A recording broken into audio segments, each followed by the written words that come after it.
Graça e paz, irmãos. Deus abençoe ricamente a sua vida nessa noite, em nome de Jesus. Quero convidar você a tomar sua Bíblia e abri-la comigo em Filipenses, capítulo de número 4, versículo 1. Carta do apóstolo Paulo aos Filipenses, no seu capítulo 4, versículo 1 até o versículo de número 9. Eu quero convidar você, se possível, que fique em pé, para que juntos possamos ler a santa palavra do Senhor, com temor e reverência no nosso coração. Diz assim as Sagradas Escrituras: portanto, meus irmãos amados e muito saudosos, minha alegria e coroa, sim, amados, permanecei deste modo, firmes no Senhor. Rogo a Evódia e rogo a Sintique, que pensem concordemente no Senhor. A ti, fiel companheiro de jugo, também peço que as auxilies, pois juntas se esforçaram comigo no Evangelho, também com Clemente e com os demais cooperadores meus, cujos nomes se encontram no livro da vida. Alegrai-vos sempre no Senhor. Outra vez digo, alegrai-vos. Seja a vossa moderação conhecida de todos os homens. Perto está o Senhor. Não andeis ansiosos de coisa alguma, em tudo, porém, sejam conhecidas diante de Deus as vossas petições, pela oração e pela súplica, com ações de graças. E a paz de Deus, que excede todo o entendimento, guardará o vosso coração e a vossa mente em Cristo Jesus. Finalmente, irmãos, tudo que é verdadeiro, tudo que é respeitável, tudo que é justo, tudo que é puro, tudo que é amável, tudo que é de boa fama, se alguma virtude há e se algum louvor existe, seja isso que ocupe o vosso pensamento. O que também aprendestes e recebestes e ouvistes e vistes em mim, isso praticai, e o Deus da paz será convosco. Amém. Feche seus olhos, vamos orar mais uma vez, rogando ao Senhor que Ele prepare o nosso coração para que a santa palavra dEle possa em nós encontrar lugar, nos edificando, consolando e nos exortando segundo o querer do nosso Deus. Pai Santo, nós te rogamos neste momento, Senhor, tão verdadeiro, Pai, um momento tão único, ó Deus, na nossa vida como igreja, quando juntos, ó Deus, dedicamos nossa mente, o nosso pensamento a obedecer a Cristo Jesus e ouvir a Tua palavra. Nós te rogamos, ó Deus, que o Espírito do Senhor, que em nós habita, possa falar ao nosso coração nessa noite a palavra do Senhor. Que os nossos olhos, ó Deus, sejam como que escancarados para enxergar. Que os nossos ouvidos como que abertos para ouvir-te, ó Deus. E os nossos olhos, ó Deus, limpos para que enxerguemos a verdade do Senhor revelada na Tua palavra. E que cada um de nós, ó Deus, saiamos daqui nessa noite, do menor ao maior, do mais novo ao mais velho, Senhor, com a convicção de que o Deus vivo, eterno e poderoso nos falou por Sua palavra. Nós te rogamos isso, ó Deus, pedindo ao Senhor que nós que aqui viemos te ouvir, possamos ouvir o Senhor a falar. Em nome de Jesus. Amém. Amém. Pode assentar-se, queridos. Irmãos, como é de conhecimento de quase todos, nós temos feito uma série de mensagens na carta do apóstolo Paulo aos Filipenses, e nós já estamos na reta final dessa exposição que começou no capítulo 1 e fomos como que versículo a versículo, caminhando para o desfecho dessa exposição bíblica que vai terminar ou terá seu desfecho na próxima semana, no domingo. E você vai se lembrar que repetidamente nós temos falado, porque este é o tema dessa carta, que o apóstolo Paulo possuía uma ligação muito especial com os irmãos dessa igreja. Ele havia sido sustentado por eles quando ele saiu para missões e nenhuma das igrejas se prontificou a se relacionar com ele como missionário, a dar e receber. Mas não apenas por isso, Paulo também tinha essa igreja, a igreja de Filipos, como uma espécie de igreja filha na fé. Alguém que ele tinha, um povo sobre o qual ele tinha investido sua pregação, sua palavra, sua vida, seu tempo, e Paulo amava esse povo. E aqui no texto que nós lemos, se você olhar e acompanhar na sua Bíblia, você percebe que Paulo expressa isso de maneira muito enfática logo no primeiro versículo. Ele começa o capítulo de número 4 expressando o seu sentimento a respeito desses irmãos através de algumas palavras marcantes. Se você olhar no versículo 1, você verá cada uma delas. Paulo chama a igreja de Filipos ou as pessoas de lá de irmãos na fé. Ele chama a igreja de Filipos de amados no Senhor. Ele chama essa igreja de uma igreja saudosa, por quem ele aspira sentimentos de saudade. Paulo também diz que essa igreja é motivo de sua alegria. E por fim ele diz que essa igreja é também a sua coroa. É a sua coroa na fé. O que Paulo está dizendo é que ele amava esse povo. A igreja de Filipos era uma igreja verdadeiramente convertida. É uma igreja que tinha o temor do Senhor. É uma igreja que tinha o coração voltado para as coisas do nosso Deus. Era uma igreja que não padecia de problemas sérios, por exemplo, na área teológica. Paulo não exorta nenhuma heresia que havia se alojado no meio dessa igreja. Paulo também não exorta líderes que talvez tivessem se desviado por causa de imoralidade. Mas ainda assim, ainda que fosse uma igreja crente, temente ao Senhor, pela qual Paulo nutria grande sentimento, Paulo vem exortando capítulo a capítulo sobre alguns perigos que envolviam essa igreja. E é interessante porque o perigo que envolvia a igreja de Filipos era um perigo que às vezes nos passa despercebido, que às vezes parece alguma coisa pequena na vida da igreja. Paulo exorta essa igreja sobre o problema da unidade. Havia desunião no meio do povo. Havia quebra de relacionamentos. Havia ruptura de comunhão fundada no Espírito Santo de Deus. Havia aqui e ali partidarismo no meio da igreja. E quando nós chegamos ao capítulo 4, Paulo vai tratar do mais sério problema que essa igreja enfrenta. Esse capítulo é o ponto alto daquilo que Paulo está querendo dizer ao enviar uma carta para Filipos e exortar esse povo. E o conflito maior aparece aqui no capítulo 4, em especial no versículo de número 2.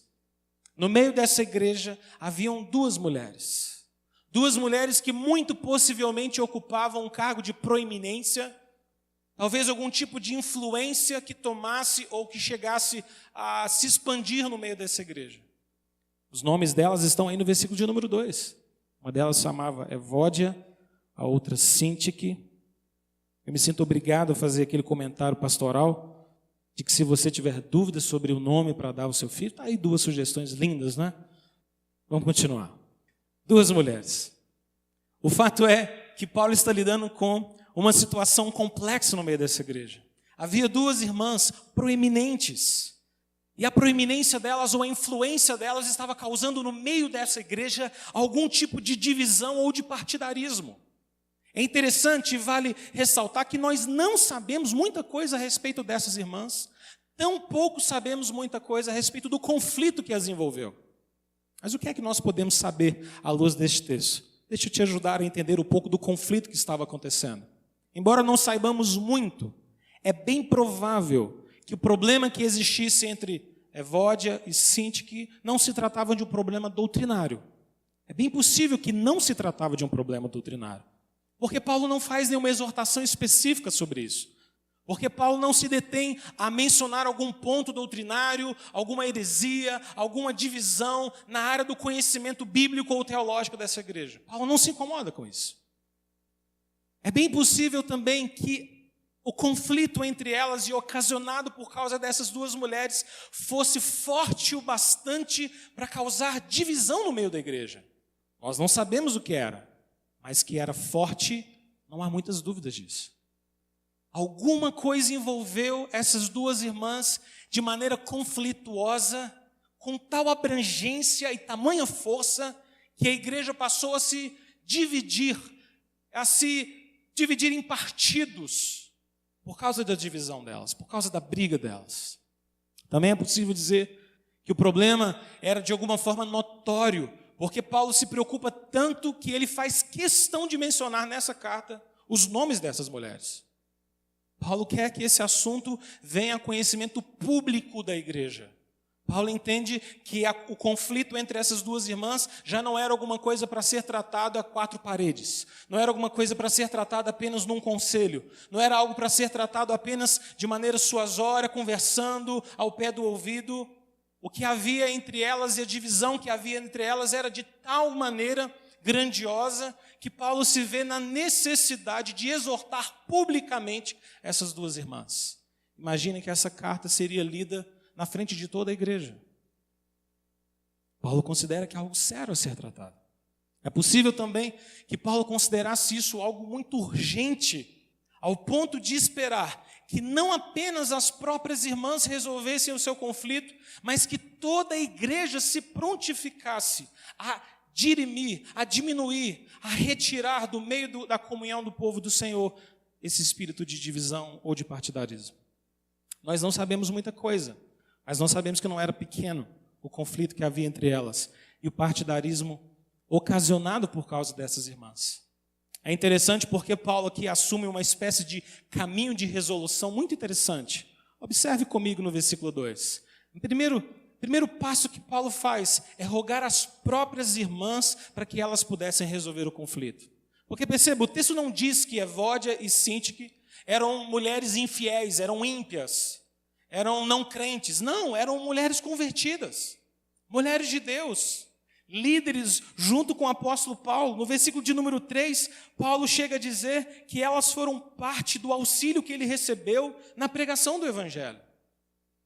Essas eram mulheres crentes, convertidas, mas havia entre elas uma tal rivalidade e discordância que trazia transtorno para a vida da igreja. Paulo primeiro então roga a elas: resolva o problema, consertem. Ele diz: pensem concordemente no Senhor. Ele diz, imagine essas duas irmãs ouvindo essa carta sendo lida na frente da igreja, e chega no versículo de número 2 e Paulo diz: Evódia, Síntique, conserta, dá um jeito, pense concordemente, para de brigar. Segundo passo que Paulo toma, Paulo roga a um irmão específico, que ele chama no versículo de número 3 de fiel companheiro de jugo. Ele diz: você, meu fiel companheiro de jugo, eu peço a você uma coisa: auxilie essas irmãs, ajude-as. Nós não sabemos exatamente quem é esse fiel companheiro de Paulo. Há uma possibilidade que talvez fosse um líder importante na igreja, um presbítero. Quem sabe talvez um pastor. Quem sabe talvez algum irmão muito proeminente, com um coração cheio de paz e apaziguador. E Paulo diz: a ti, fiel companheiro, eu peço uma coisa: ajude-as a resolver esse conflito. Intervenha. Primeiro, Paulo clama a elas. Segundo, Paulo clama a um líder para que ele possa agir, ajudá-las, auxiliá-las. E em terceiro lugar, Paulo roga a própria igreja. Ele expõe isso de maneira pública para que a própria igreja pudesse se comprometer em dirimir, em afastar, em retirar do meio do corpo aquilo que estava tirando a comunhão da igreja. Irmãos, preste atenção no que eu vou dizer a você. Eu tenho a impressão de que o apóstolo Paulo tinha em mente aqui aquilo que o Senhor Jesus nos ensina em Mateus capítulo 26, versículo 41. Em Mateus 26, 41, o Senhor Jesus nos diz: vigiai e orai para que não entreis em tentação. O espírito, na verdade, está pronto, mas a carne é fraca. Eu tenho a impressão de que o apóstolo Paulo tinha no seu coração algo semelhante a essas palavras do Senhor, porque o que Paulo está nos ensinando neste texto é que em um mundo como nós vivemos, um mundo que jaz do maligno, cheio de tentações, em um mundo em que Satanás opera como nosso inimigo, como aquele que se levanta contra a igreja, disseminando armadilhas e contendas, em um mundo em que a nossa carne, tão frágil pelo pecado que ainda reside em nós, nós seremos frequentemente assaltados pela instabilidade espiritual. Eu arrisco a dizer que a instabilidade parece sempre querer envolver a vida da igreja. E não apenas a vida da igreja como corpo, não apenas a vida da igreja como comunidade, mas também cada um de nós. O que eu quero dizer a você é que se nós não vigiarmos cautelosamente na presença do Senhor, nós vamos sucumbir. se nós não vigiarmos na presença do Senhor todos os dias, incessantemente, a instabilidade está à porta de cada um de nós. Aquele que julga estar de pé, vigie para que não caia. Essa é a palavra do apóstolo. Esse é o contexto. Porque muitas das vezes nós tendemos a estabilizar-nos na nossa caminhada espiritual e a julgarmos erroneamente de que a batalha já está ganha. Parece que quando nós começamos a viver dias tranquilos na nossa caminhada de fé, parece que quando as tribulações não nos assaltam mais, quando parece que tudo vai caminhando como um lago tranquilo, exatamente nesses momentos, nós somos tentados e assaltados pela instabilidade espiritual. Como nós precisamos vigiar e temer a instabilidade. Perceba que Paulo não está exortando alguma coisa nitidamente problemática, algum grande conflito teológico. Paulo não está exortando alguma rebeldia, por exemplo, como ele faz em 1 Coríntios. Ele não está exortando alguma debandada teológica, como ele faz aos Gálatas. Paulo está falando de uma divisão provocada por uma discordância, uma rixa, uma rivalidade entre duas irmãs, mas que foi disseminando no meio da igreja uma espécie de espírito de partidarismo, de divisão. E a igreja se deixou sucumbir pela ansiedade dessas coisas, pelos erros dessas coisas. E diante disso, Paulo nos partilha aqui nesse texto uma espécie de lista de virtudes da graça, que nos ensina e pode nos ensinar a viver com firmeza na nossa fé. O que eu queria compartilhar com você agora são algumas dessas marcas, algumas dessas virtudes, para que eu e você possamos viver de maneira firme no Senhor. Paulo usa essa expressão no versículo de número 1. Ele diz: sim, amados, permanecei deste modo firmes no Senhor. Essa é uma expressão conhecida de Paulo. Paulo usou essa expressão com frequência, por exemplo, em sua carta aos Efésios. Estais firme, se mantenham firmes, permanecei firme. Porque como crentes, como povo do Senhor, nós temos a vitória de Cristo e estamos em Cristo e a graça de Cristo está em nós, mas eu e você precisamos permanecer firmes contra o pecado, contra Satanás e contra o mundo. Se nós baixarmos nossa guarda, se nós retrocedermos a nossa caminhada e na nossa jornada, se nós deixarmos a nossa posição, nós vamos sucumbir, nós vamos falhar. Não existe ninguém que tenha alcançado um status de vida cristã ou de conhecimento cristão que possa dizer que não precisa mais daqueles elementos mais básicos e mais sólidos do Evangelho do Senhor Jesus. Se alguém diz que não precisa da igreja, se alguém diz que vai ao culto todos os domingos e só ouve as mesmas coisas e não consegue perceber nada de novo para poder aprender, peça ao Senhor para que você seja levado à glória, porque você é um santo. Rogue ao Senhor. Talvez será necessário morrer para isso, mas ainda assim é uma oração corajosa. Paulo nos dá então 5 marcas sobre a verdadeira vida firme na fé. Guarde isso no seu coração. Primeira delas, a primeira marca para nós vivermos de maneira firme na fé, o apóstolo nos dá aqui, dizendo que nós precisamos ter um coração humilde.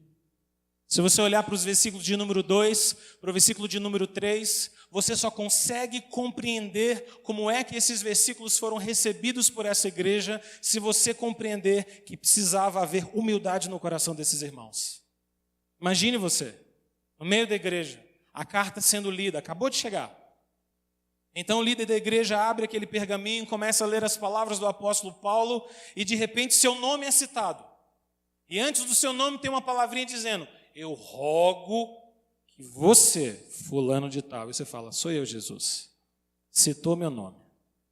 Pensem concordemente no Senhor. Como você reagiria a isso? Talvez nos nossos dias, muitos diriam: eu não piso nessa igreja nunca mais. Expuseram. Paulo falou meu nome. Eu vou processar Paulo. o uso indevido do meu nome. Paulo me humilhou. Não precisa disso. Não tem necessidade. Falasse comigo pessoalmente, Paulo. Não quero saber, mas Paulo é apóstolo. Eu não quero saber quem que Paulo é. Qualquer semelhança, mera coincidência.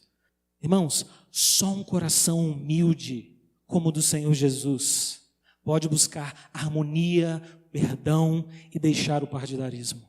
Só um coração humilde. Para nós termos firmeza na nossa fé e na nossa caminhada de fé, nós precisamos ter humildade no nosso coração. Paulo diz em Filipenses capítulo 2, volte na sua Bíblia comigo, ele diz no versículo 3, 4 e 5 do capítulo 2, nada façais por partidarismo ou vanglória, mas por humildade, considerando cada um os outros superiores a si mesmo. Não tenha cada um o que é propriamente seu em vista, senão também cada qual o que é dos outros. Tende em vós o mesmo sentimento que houve também em Cristo Jesus. Se em nosso coração não existir humildade verdadeira, não existe possibilidade de caminharmos de maneira firme na nossa fé. Nós vamos sucumbir, nós vamos cair, nós vamos ser tomados pela vanglória, pelo orgulho do nosso coração. Muitas das vezes no meio do povo do Senhor, e essa é a graça de nós vivemos como família da fé, nós precisamos ser provados, exortados, disciplinados. Queridos, ser disciplinado, ser exortado e aprender com os nossos erros é uma das maiores bênçãos que Deus pode nos dar. Sabe por que nós vivemos em uma geração, e essa nova geração que está crescendo corre o risco de se tornar enfaticamente pueril, infantilizada, mimada, porque nós esquecemos a capacidade de dizer não para as pessoas. Nós não conseguimos nem sequer receber uma crítica sem que o nosso coração se torne vaidoso diante disso e a gente rompa com tudo. Eu não gostei. Fulano falou que eu faço isso ruim, eu não acho legal. Fulano puxou minha orelha, não gostei, não volto nessa igreja. Mas não gosto. Eu não gosto que ninguém puxe meu orelha. Eu estou aqui para sentar, ouvir e sair. Irmãos, muitas igrejas estão cheias e abarrotadas, não de crentes, mas de espectadores espirituais. Porque crentes verdadeiros são aqueles que na caminhada conjunta de fé são provados, disciplinados, perdoados, perdoadores, e exatamente no meio dessa família de fé, em que nós caminhamos juntos, sorrimos juntos, sofremos juntos, é que nós crescemos. Deus disciplina filhos que ama. A disciplina sempre é bênção de Deus sobre nós. Só um coração humilde, irmãos, podia deixar de lado a vanglória. Só um coração humilde poderia deixar de lado o orgulho e ouvir as palavras dizendo rogo, rogo, rogo, e dizer no seu coração, essa palavra é para mim. E eu preciso pensar concordemente no Senhor. E eu preciso consertar minha vida, porque as coisas não estão certas. Irmão, deixe-me dizer algo importante para você. O orgulho adoece o nosso coração. O orgulho mata. A vanglória dizima a nossa vida espiritual. Porque a vanglória, o orgulho e a prepotência nos diz que nós estamos prontos, que nós não precisamos mais crescer, que as críticas que são colocadas contra nós são sempre maldosas. Esse é um prato cheio para que Satanás possa nos destruir. É quando nós pensamos que nós estamos prontos. É quando nós pensamos que Satanás não é mais um inimigo. É quando nós pensamos que a nossa carne está domesticada. E então, ele como um leão que anda ao derredor procurando sua presa para nos tragar, nos toma, nos pega, nos derruba, nossa carne nos faz cair. Mas quando o nosso coração vive em perfeita humildade diante do Senhor, ou buscando perfeita humildade do Senhor, nós temos um coração tratável por Deus. Glória a Deus por isso. Segundo lugar, Paulo não apenas diz que nós precisamos de um coração humilde, Mas ele diz que nós precisamos de alegria no Senhor. Não é extraordinário isso?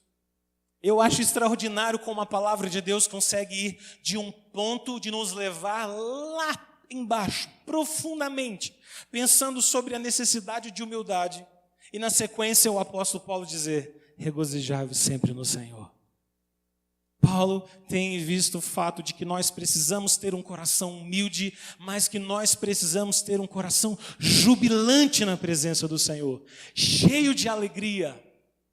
Em nosso mundo e em nosso tempo, alegria é sinônimo de circunstâncias favoráveis. É assim que nós pensamos em alegria de maneira comum no mundo. Quando todas as coisas estão bem, então estou feliz. Mas sabe o que é interessante sobre nossa vida?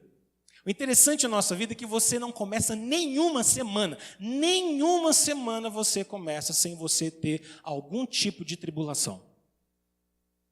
É verdade? Você pode pensar, não, mas tem semanas que eu começo bem, mas o seu dedinho mindinho está machucado. Meus meninos, está tudo bem, mas a unha está encravada. Tem um dente doendo, a cabeça está doendo, tem um negócio para pagar, uma notícia diferente. Sempre. Se não aparecer na segunda, aguenta firme até sexta, que lá vem. Sabe o que isso me diz? Que se minha alegria estiver firmada em circunstâncias, eu estou perdido. Como eu vou ser feliz se minha alegria e a motivação da minha alegria está firmada em todas as coisas estarem perfeitamente boas a meu respeito? Nem sempre elas estarão. O Senhor não nos prometeu ausência de sofrimento nesse mundo, mas Ele nos prometeu bom ânimo, porque Ele venceu o mundo. Paulo está dizendo aqui para nós, não sobre uma alegria meramente circunstancial. Paulo está dizendo, em primeiro lugar, sobre uma alegria exultante no Senhor. É por isso que, enfaticamente, ele diz, regozijai-vos sempre no Senhor. Outra vez vos digo, regozijai-vos. Tem alegria. Pulem de alegria, deixe o coração de vocês inundar da alegria do Senhor. A alegria de Deus não é uma alegria de sorriso, de canto de boca. A alegria do Senhor é algo que move o nosso ser interior, é algo que nos sustenta no dia a dia, é algo que nos fortalece no meio da tribulação. Essa é a alegria do Senhor. Me lembro dos últimos dias de vida da minha avó materna, e eu tive a graça do Senhor de acompanhá-la no seu leito de morte. Eu digo a graça do Senhor porque numa dessas visitas que eu fiz a ela, entrei num quarto, uma sala do SUS, lá dentro mais ou menos umas 6 ou 7 macas, e todas as pessoas que estavam lá sentadas eram mulheres, senhoras já de idade avançada, um cheiro muito desagradável naquela sala, sofrimento aparente, escancarado diante de todos nós. Eu me lembro que eu entrei naquela sala com meu coração já entristecido e dolorido de vê-la naquela situação tão dura. E me assentei do lado dela numa cadeirinha e comecei a conversar com ela, e ela, uma mulher do Senhor, que morreu no Senhor, está na glória com o Senhor. Eu cheguei pertinho dela e comecei a ouvi-la. E eu fui àquele lugar com a expectativa de que eu pudesse falar alguma coisa para ela. Neto pastor, sempre tem um versículo na cabeça. Eu me lembro que de repente eu comecei a olhar ao redor e comecei a dizer, vó, mas tão difícil essa sala, né? Nossa, as coisas complicadas, o povo sofrido. Nossa, que circunstância difícil, vó. Deus tem misericórdia. Ela olhou para mim e disse assim, meu filho, não pense isso não, sabe por quê? Tem uma moça aqui que ela é enfermeira, ela chama fulana de tal, e foi Jesus que preparou ela para mim. Porque ela é tão cuidadosa comigo, porque ela é tão carinhosa. E aqui, tá vendo essa senhorinha aqui do meu lado? Ela está padecendo uma coisa muito pior do que eu. O câncer dela é terminal. E hoje de manhã eu falei de Jesus para ela. Está vendo aquilo? E está vendo aquilo outro? E está vendo aquilo outro? Isso aí é o Papai do Céu que preparou tudo para mim. Eu fui me calando. E quando eu saí daquela sala, eu olhei para minha mãe e disse, mamãe, se a senhora entrar aí dentro, não fala nada, só ouve. Porque ela é muito mais crente do que eu sou. Eu imagino que mais crente do que quase todo mundo ou todo mundo da nossa família. Porque a alegria do Senhor não tem a ver com circunstâncias. A alegria do Senhor que estava no coração dela superava as circunstâncias. E no leito de morte, com fêmur fraturado, um câncer mandibular, ela exaltava o Senhor no seu coração, porque a alegria do Senhor é a nossa força. É desse evangelho que nós estamos falando aqui, irmãos. É sobre esse tipo de fé que nós estamos pregando no púlpito dessa igreja. Não diz respeito a uma vida de receber de Deus dádivas que nós compramos da mão de Deus. Não é um evangelho de prosperidade, não é um evangelho de campanhas, mas é o evangelho do poder de Deus. E quando você estiver nos momentos mais dolorosos da sua caminhada de fé, talvez vivendo sobre uma maca dor da aflição e da agonia, o Senhor vai te sustentar com poder e com graça em nome de Jesus. Eu e você precisamos crer nisso de todo o nosso coração. Essa é uma alegria exultante, é uma alegria no Senhor, é uma alegria constante, regozijai-vos sempre no Senhor. É uma alegria crescente no nosso coração. Rogue a Deus para que Ele faça com que essa alegria abunde dentro do seu coração. Não se satisfaça em ter uma mera alegria nas coisas do Senhor. Não se satisfaça de apenas viver uma experiência de às vezes sentir a alegria do Senhor. Faça como Davi e diga: Senhor, restaure em mim a alegria da tua salvação. Me dê um coração quebrantado e contrito na tua presença, para que no meio das tribulações, lutas e dores, eu veja a alegria do Senhor triunfar em mim. Terceiro lugar, Paulo nos diz, versículo de número 5, para que além de humildade e alegria, nós possamos também cultivar contentamento. Paulo quer que eu e você, a palavra de Deus quer, Cristo quer, que a nossa moderação seja conhecida diante de todos os homens, diz o versículo 5. A palavra moderação é uma palavra grega muito difícil de traduzir. Especialistas debatem sobre qual seria o significado exato dessa palavra nesse texto de Paulo. E não é fácil traduzir. Talvez na sua Bíblia esteja traduzida como contentamento. Talvez na sua Bíblia esteja traduzido como moderação. Talvez em outras Bíblias esteja traduzido até como domínio próprio. É bem possível. Porque essa palavra é muito rica em seu significado. Ela pode significar domínio próprio, moderação. Pode significar a não insistência de alguém até o último ponto para fazer valer sua própria vontade. Pode significar misericórdia para com os erros do outro. Mas o fato é que, ajuntando todos esses significados, talvez nós possamos encontrar aqui no capítulo de número 2, versículo 4, o exato significado da palavra contentamento ou moderação. No capítulo 2, versículo 4, Paulo diz: não tenha cada um em vista o que é propriamente seu, senão também cada qual o que é dos outros. Não olhe só para aquilo que é seu, olhe para aquilo que é dos outros.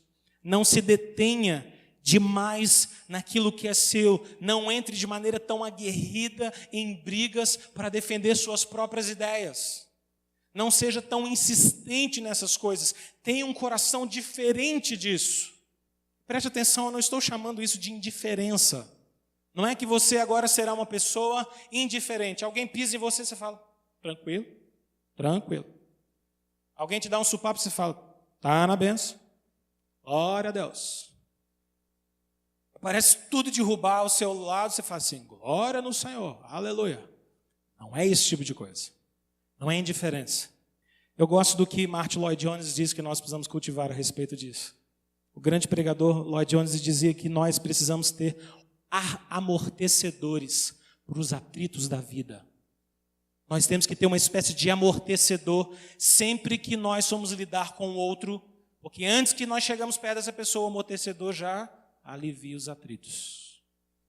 Eu chamo isso de sacolinha de perdão. Se você vai se relacionar com qualquer pessoa, você precisa pôr uma sacolinha de lado, joga 10, 15, 20 perdões e vai. Porque se você não carregar perdão, se você não tiver o perdão caminhando do seu lado, todos os seus relacionamentos vão trazer intriga, confusão e tristeza sobre você. Sabe por quê? Porque todos nós erramos. Começou um empreendimento novo, leva o perdão. Vai fazer um evento no ministério, leva uns 10 perdões. Vou me tornar membro de uma igreja, 100 perdões para começar. 30, 40 para você, 60 para os demais. Leva o perdão. Vai conversar com alguém sobre um assunto mais sério? Perdão. Vai montar uma empresa, vai montar uma sociedade? Um caminhão de perdão. Tem que caber tudo dentro da sacolinha, você precisa levar. Paulo diz que a nossa moderação precisa ser conhecida diante de todos. Por que Paulo diz isso? Porque é isso que precisava ver no coração daquela igreja. Evódia precisava olhar para a síndica e dizer assim, eu errei. E a outra precisava dizer, eu também errei, então vamos consertar. Você me perdoa, eu te perdoo, está resolvido. Lembro de uma vez, eu acho que eu já contei essa história, mas pastor vai ficando muito tempo na igreja, vai repetindo as histórias, não tem problema não. Era seminarista, preguei uma palavra, e no meio dessa palavra eu disse, fique firme no Senhor, não durma, fique desperto. Tinha uma irmã, uma doninha no fundo, que deu uma fisgada. E ela fisgou na hora que eu falei. E ela achou que a palavra era para ela. E ela guardou isso no coração. 5 anos se passaram. 5 anos. E no 5º ano ela me disse, pastor, eu não ia muito com essa cara. Por quê? Fiquei assustado, pensei, deve ser coisa muito séria, Jesus. Falei bobagem. Um dia eu estava dormindo, e eu estava vindo do trabalho, eu estava muito cansado e arrebentado. E o Senhor falou lá na frente, não dorme. Eu falei, irmã, não era para você, irmã. Era para todo mundo não dormir, vamos ficar firmes, vamos ficar acordados. Eu nem sabia. Irmã do céu, 5 anos, 5 anos. Deus tem misericórdia. Cultive no seu coração um amortecedor de atritos e carregue uma sacolinha de perdão. 4º lugar, Paulo diz que além disso nós precisamos cultivar uma gratidão orante, uma gratidão em oração. Ele diz no versículo de número 6, não andeis ansiosos de coisa alguma. Paulo não quer, ele quer exortar aquela igreja para que essa igreja não se renda à ansiedade, para que ela não se prenda à ansiedade, mas confie no Senhor e alcance no Senhor esperança, alegria e paz. Paz que excede todo o entendimento. E aqui Paulo nos dá uma receita muito prática sobre como a paz de Deus pode inundar o nosso coração. Primeiro, ele nos ensina, saibam que Deus está perto de vocês. Ele diz no final do versículo 5, perto está o Senhor. Depois ele nos diz, faça conhecidas diante de Deus todas as vossas petições, pela oração, pela súplica. Paulo diz, saiba que Deus está próximo, ore ao Senhor e faça conhecida diante do Senhor todas as suas súplicas. E no final do versículo de número 6 ele diz, faça isso com ações de graça. Deu para decorar a receita? Saiba que Deus está perto. Coloque todas as suas petições diante do Senhor e agradeça. Agradeça. Mesmo quando você for pedir, peça agradecendo. Mesmo quando você for clamar, clame louvando ao Senhor. Mesmo quando você for derramar diante do Senhor inúmeras petições e clamores, faça isso com ações de graça, porque o Senhor já tem nos dado muito da sua bondade e da sua misericórdia. A gratidão abre os nossos olhos para que nós possamos contemplar dia a dia o cuidado do Senhor. Se você não cultivar a gratidão no seu coração, você não consegue ver o cuidado do Senhor. Eu quero te mostrar como isso acontece. Amanhã você acorda, começa o seu dia de trabalho, seja em casa, seja fora. As coisas vão acontecendo, você não observa o sol, você não observa o dia, você não observa o clima, você não observa o cuidado do Senhor, você não observa os livramentos, você não agradece, você deixa o dia todo passar. No final do dia você faz uma oração rápida, objetiva, cansada, para dormir, dizendo, Senhor, obrigado por tudo. Agradecer por tudo no pacotão é a mesma coisa de não agradecer por nada. Agora imagine uma cena diferente. Você acorda amanhã bem cedinho. Quando você acorda, você diz, obrigado, Senhor, por esse dia. Aí você passa um café e diz, Senhor, que café tão bom. Tudo bem, você não precisa ficar falando isso audivelmente, não. Porque durante o dia, talvez algumas pessoas olhem para você e falem, esse fulano agradece bastante. Mas o seu coração, Senhor, que dádiva. Obrigado pela noite de descanso. Obrigado pelo dia, pelo ônibus que passou na hora e eu não perdi. Isso é bênção demais para quem pega ônibus, fala a verdade. Por ter pegado o anel rodoviário, você não pegou trânsito, gente. E você precisa dirigindo, louvando, sem pôr uma música no talo. Louvado seja o Senhor, Deus. Agradeça, seja grato. Seja grato, porque a gratidão vai abrir os seus olhos para contemplar a bondade do Senhor sobre você todos os dias. Todos os dias. Essa é a receita bíblica para nós termos a paz de Deus que excede todo entendimento. Olha a consequência disso no versículo de número 7. Paulo diz: faça tudo isso e a paz de Deus que excede todo entendimento guardará o vosso coração e a vossa mente em Cristo Jesus. Se houver gratidão no nosso coração, a ansiedade sai do nosso coração e a paz de Deus inunda a nossa mente e o nosso coração. Eu quero ter paz diante do Senhor. Eu quero acordar os meus dias com gratidão. Eu quero terminar os meus dias com louvor, para que eu não viva para mim mesmo, nem eu viva para comer o pão da ansiedade, mas que eu possa todos os dias louvar ao Senhor pelo pão de cada dia e pelo sustento de cada dia que Ele nos dá. Não deixe a ansiedade tomar conta do seu coração. A ansiedade diminui a nossa espiritualidade, afeta a nossa comunhão, atrapalha a nossa caminhada juntos. Confie no Senhor.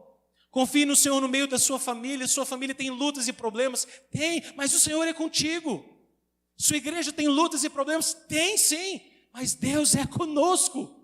Não deixemos nos tomar pela ansiedade, mas crer no cuidado do Senhor. Querido, visite mais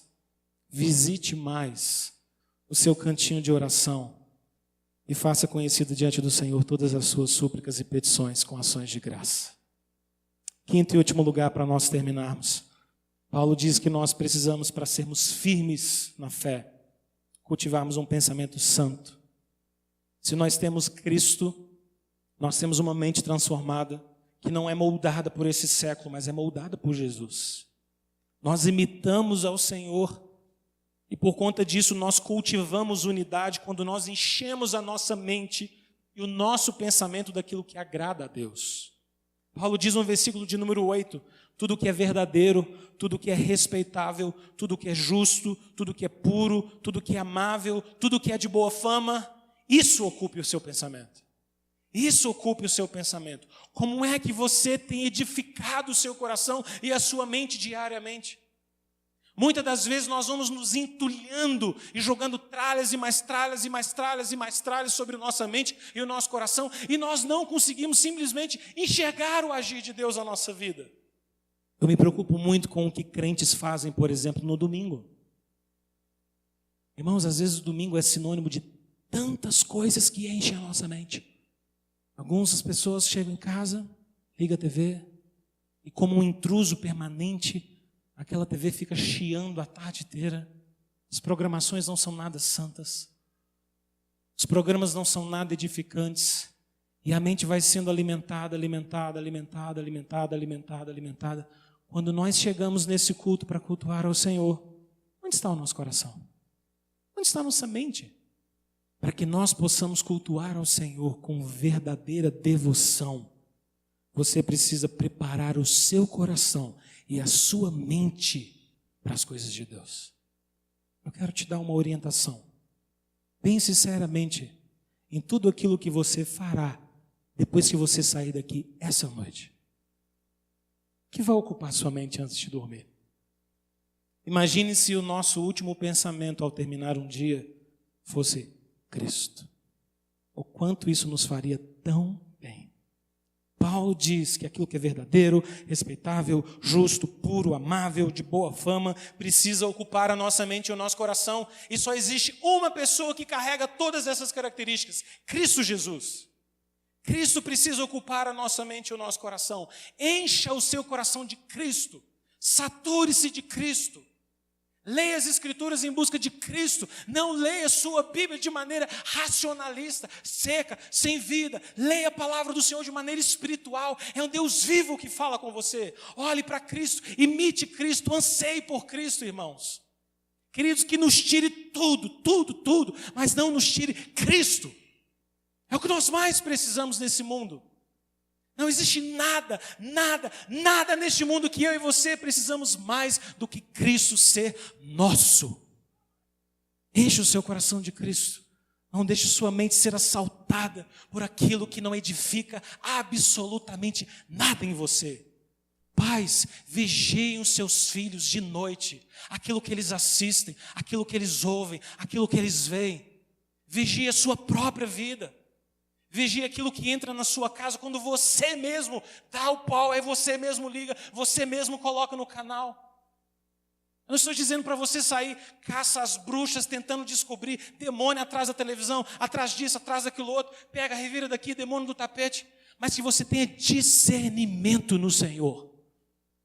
Porque às vezes Satanás se faz como um anjo de luz e nos engana com as coisas que aparentemente nos parecem boas. E aí nós compramos isso. E aí nós tomamos isso. E aí nós somos influenciados por isso. Encha-se de Cristo Jesus. Paulo conclui essa palavra no versículo de número 9, com 2 chamados e uma certeza. 2 chamados e uma certeza. O primeiro chamado dele é para que eu e você possamos obedecer aquilo que nós aprendemos, aquilo que nós recebemos, aquilo que nós ouvimos e aquilo que nós vimos. Paulo diz, aquilo que você aprendeu, recebeu, ouviu e viu aqui essa noite, aquilo que você aprendeu, recebeu, ouviu e viu na palavra de Deus, pratique isso. Saia daqui essa noite movido pelo poder do Espírito no seu coração e na capacitação que só Ele pode te dar para praticar todas essas coisas e viver de modo firme e inabalável diante do Senhor. Segundo chamado que Paulo nos faz, é um chamado para imitarmos aqueles que imitam ao Senhor. Ele diz, aquilo que vocês viram em mim, pratiquem isso. Ele nos dá uma certeza no final do versículo de número 9. E o Deus da paz será convosco. Você pode repetir essa frase comigo, mudando o convosco para conosco? E o Deus da paz será conosco. Aleluia. Feche os seus olhos, vamos orar por isso agora.